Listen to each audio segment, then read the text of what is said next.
Well, NFP akhirnya tembus di bawah level 200.000, tapi apakah itu sudah selesai? Belum tentu, karena kita minggu ini akan mengamati terkait dengan data inflasi dari Amerika, dan tidak hanya itu.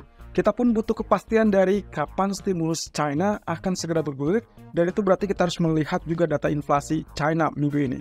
Oke, dari Inggris pun ada hal yang cukup penting terkait dengan apakah ekonomi Inggris akan resesi atau tidak. Kita lihat berikut ini. Seperti yang terlihat, untuk hari ini sama sekali tidak ada berita ataupun data ekonomi yang terlalu penting sebetulnya dari Amerika, terutama di malam hari. Tapi ada beberapa pembicara ataupun Fed speaker yang akan menjadi volatility ataupun faktor penggerak market, yaitu ada Harker di situ dan juga Michelle Bowman. Sayangnya Michelle Bowman sudah memberikan rekomendasi ataupun pernyataannya tadi pagi, dan setelah saya cek kecenderungannya agak berlawanan dengan apa yang terjadi atau disampaikan oleh Bostic ataupun kurang lebih Goolsbee. Nah, sementara di kurang lebih siang ini, jam 13 ataupun di jam 14.00, kita akan lihat data Halifax House Price Index yang akan memberikan indikasi harga perumahan di Inggris. Tentunya yang diharapkan adalah data yang lebih tinggi, tapi kalau misalkan data yang turun, maka kemungkinan pound sterling akan kembali terjebak dalam fase penurunan. Cuman, setelah NFP kemarin dirilis dengan angka yang relatif lebih rendah, maka dolar kali ini sedang dalam sorotan, mungkin saja masih dilanjutkan pelemahan.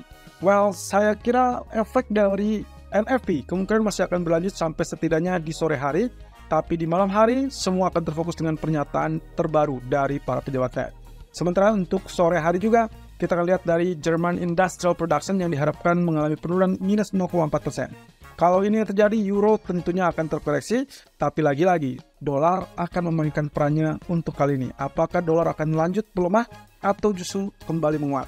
Kalau melemah, tentunya euro dan pound sterling masih punya kesempatan atau tetap mengalami dorongan kenaikan. Tapi hati-hati, sebaliknya pun kalau misalkan dolar berhasil mengambil alih kembali, terutama di malam hari saat pernyataan dari Harker ataupun Bowman kecenderungannya lebih kepada hawkish, maka kita akan lihat kembalinya dolar menguat. Tentunya pound sterling ataupun euro dan juga other currency kemungkinan bisa saja mengalami tekanan turun. Ya, terkait dengan pernyataan Powell di FOMC bulan Juli, kita sudah melihat ada rilis data NFP kemarin, jadi kita coret 4 Agustus sudah selesai, berarti kita akan fokus dengan CPI 10 Agustus. Sementara itu, kalau kita bicara tentang data ekonomi minggu ini, maka ada 5 kriteria ataupun 5 area yang harus kita soroti. Terkait dengan data inflasi, kemudian data GDP, lalu kemudian import dari China, dan juga Michigan Consumer Sentiment. Inflasi untuk minggu ini akan menyoroti 3 negara, yaitu dari Jerman, kemudian juga China, dan juga Amerika. Fokus utama tentunya tertuju kepada Amerika. Tapi jangan salah, inflasi China pun akan dinantikan untuk kali ini, supaya setidaknya bagi market bisa memberikan alasan supaya pemerintah China menyegerakan janji mereka terkait dengan stimulus fiskal. Ya, kalau misalkan Amerika masih berpedoman kepada inflasi yang masih terlampau tinggi, di angka 3% untuk turun sampai 2%, China sebaliknya, dia mengalami ancaman terkait dengan deflasi. Nah, ini yang harus kita lihat minggu ini, apakah itu terjadi apa tidak. Oke, rintangan berikutnya setelah NFP, ternyata inflasi yang akan rilis dengan 10 Agustus dan juga 13 September. Jadi kita masih menyisakan kurang lebih 1 data non-farm payroll dan 2 data CPI sampai ke pertemuan FOMC September. Ya, kebijakan suku bunganya akan melihat apakah inflasi sudah mulai turun apa tidak. Terakhir angkanya adalah 3,0%, tapi minggu ini kemungkinan market tidak hanya fokus kepada inflasi utama, melainkan juga kepada inflasi inti atau core CPI, karena market mengetahui Fed kecenderungan akan menggunakan alasan dari core CPI tersebut untuk melegitimasi apakah mereka akan tetap mempertahankan kenaikan suku bunga atau mereka sudah bisa menghentikan kenaikan suku bunga.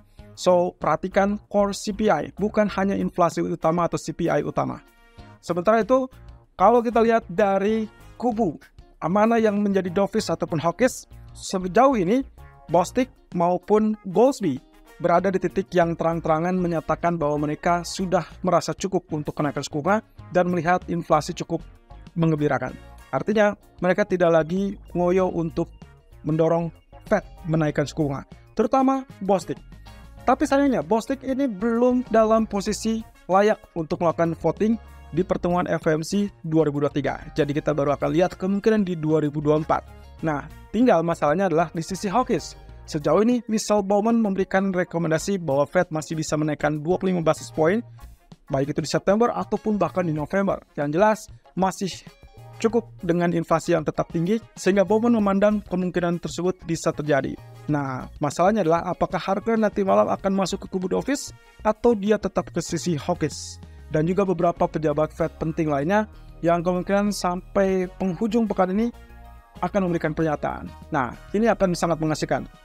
Mana dovish, mana hawkish, tapi semua pernyataan akan lebur jadi satu setelah melihat data inflasi di minggu ini. Update terbaru dari China dan Inggris, kita akan lihat dari data GDP ataupun pertumbuhan ekonomi Inggris yang akan dirilis kurang lebih di hari Jumat. So, GDP diperkirakan akan mengalami penurunan, tapi kurang lebih tidak diharapkan juga berada di bawah atau kurang lebih di kategori negatif. Kenapa? Karena kalau misalkan ternyata GDP berada di kategori negatif, apalagi 2 periode berturut-turut, maka kekhawatiran yang muncul kembali adalah Inggris kembali terancam resesi. Dan itu diakibatkan dengan suku bunga yang terlampau tinggi, lalu kemudian ekonomi berjalan perlambat ataupun perlahan, dan belum ada tampaknya tanda-tanda bahwa mereka akan menghentikan kenaikan suku bunga. Mengingat upah yang ada di Inggris masih terlampau tinggi, sehingga akhirnya tingkat permintaan pun tetap tinggi. Itulah sebabnya kenapa inflasi di Inggris masih cenderung tinggi, 7,9%. Dan mungkin saja kita akan dapatkan hal terbaru di sini, yaitu terkait dengan data GDP terlebih dulu. Kalau ternyata Inggris bisa katakan survive dengan data GDP-nya, mungkin kita akan melihat pantulan ataupun rebound dari pound sterling di akhir pekan. Tapi secara teknikal, saya ragu itu akan terjadi. Sementara untuk China, perhatikan data Chinese PPI ataupun CPI, termasuk juga data ekspor. Kenapa? Kedua hal tersebut akan berkepentingan terkait dengan harapan stimulus.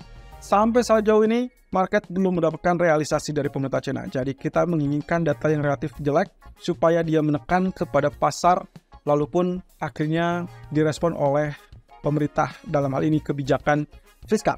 Apakah mereka akan menggulingkan ataupun makan menahan diri?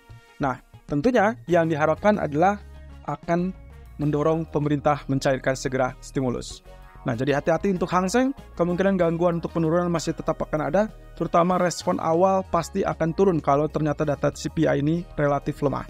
Tapi kemudian harapan terkait dengan stimulus, kalau itu ada, maka kemungkinan Hang Seng akan survive dan juga kembali rebound. Ya, jadi minggu ini semuanya title-nya tertuju kepada Amerika, Inggris, dan juga China. Tapi jangan lupakan, fokus utamanya tentunya kepada inflasi, baik untuk China dan juga Amerika.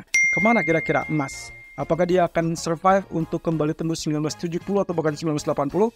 Atau justru menguji 1900? Itu pun dengan catatan 1924 rasa-rasanya akan menjadi trigger yang sangat pas.